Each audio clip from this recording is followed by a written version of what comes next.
Biblia inasema wawili watakuwa mahali pamoja, mmoja atatwaliwa, mwingine anacho. Tofauti yao nini? Anayetwaliwa na anayebaki. Wokovu na tumaini ya wokovu saa wananyakuliwa. Wamekaja. Na hakitakuwa kitu chepesi. Hakitakuwa kitu chepesi. Kama umebaki alafu umeamua kukimbilia kanisani, ukimkuta mchungaji ujue amebaki. Watu wote wengi watakimbilia kwenda polisi, kwenda kutoa ripoti watu waliopotea. Ukienda polisi ukapokelewa, inamaanisha amebaki.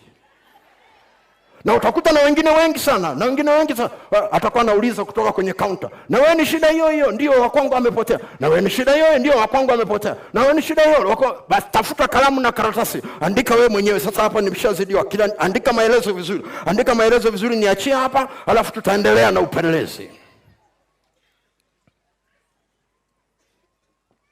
Ghafla uko juu kwenye serikali, wanapata taarifa kwamba kuna hali mbaya imetokea. Kwa lazima kuwe na tamko la mkuu wa nchi wa wakati huo atakayekuweko. Kwa ukiona wimbo wa taifa unaimba,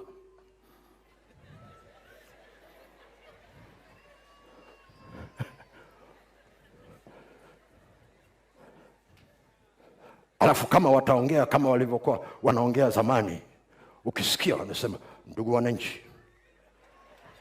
akishasema namna hiyo ujue amebaki.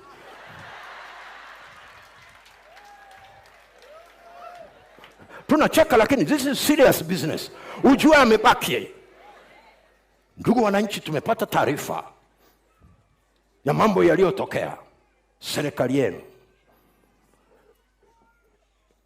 inawapa pole sana, lakini tumejipanga kuhakikisha kwamba tunafuatilia hili jambo vizuri.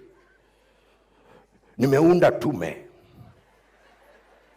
ambayo itafanya hii kazi mara moja na ilete majibu, na mwe na hakika nitawapa hayo majibu.